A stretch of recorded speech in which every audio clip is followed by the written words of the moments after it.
নোয়াখালী নামের মধ্যেই যেন লুকিয়ে আছে ইতিহাসের গৌরব, প্রকৃতির ছন্দ আর মানুষের সংগ্রামের গল্প। ৩,০০০ বছরের পুরনো এই জনপদ, যার বুক চিরে বয়ে গেছে মেঘনার উচ্ছ্বাস আর মানুষের অদম্য প্রেরণা।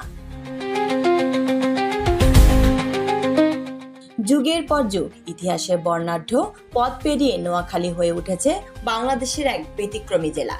শিক্ষা, সাহিত্য, সংস্কৃতি আর ব্যবসার বিকাশ ঘটিয়ে আজ এটি দেশের সবচেয়ে ধনী জেলার স্বীকৃতি পেয়েছে।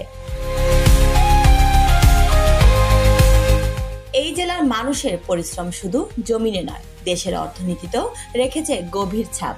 কৃষি, মৎস্য, ব্যবসা আর প্রবাসীদের রেমিটেন্স সবকিছু মিলিয়ে গড়ে উঠেছে নোয়াখালীর অর্থনৈতিক ভিত। টেকনাফ থেকে তেতুলিয়া, লন্ডন থেকে নিউ ইয়র্ক, সর্বত্র ছড়িয়ে আছে নোয়াখালীর মানুষের অবদান। তাদের শ্রম, মেধা আর আত্মত্যাগের ফলে দেশের অর্থনীতিতে তারা রেখে চলেছেন অমূল্য অবদান।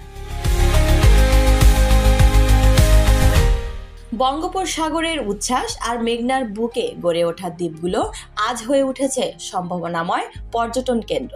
যদি পরিকল্পিত উদ্যোগ নেওয়া যায়, তবে এই অঞ্চলই হতে পারে দেশের বৃহত্তম পর্যটন হাব। নোয়াখালী শুধু অর্থনীতিতেই এগিয়ে নয়, বরং দেশের রাজনীতি ও স্বাধীনতার সংগ্রামেও রেখেছে অপরিসীম ভূমিকা।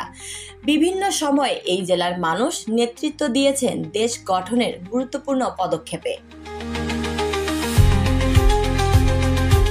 সম্প্রতি সরকারি পরিসংখ্যান থেকে জানা যায়, নোয়াখালীতে দারিদ্র্যের হার কমেছে, বেড়েছে মাথাপিছু আয়, যা দেশের অন্যান্য জেলার তুলনায় অনেকটাই এগিয়ে।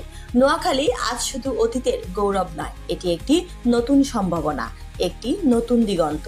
এই জেলা দেখিয়ে দিয়েছে পরিশ্রম আর আত্মবিশ্বাস থাকলে উন্নতির শিখরে পৌঁছানো অসম্ভব নয়।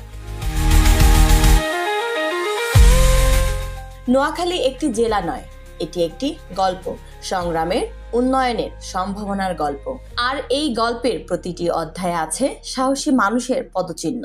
তাই বলা যায়, নোয়াখালী ইতিহাসের পথে, সম্ভাবনার আলোতে চোখ রাঙায় আপন সৃষ্টিতে।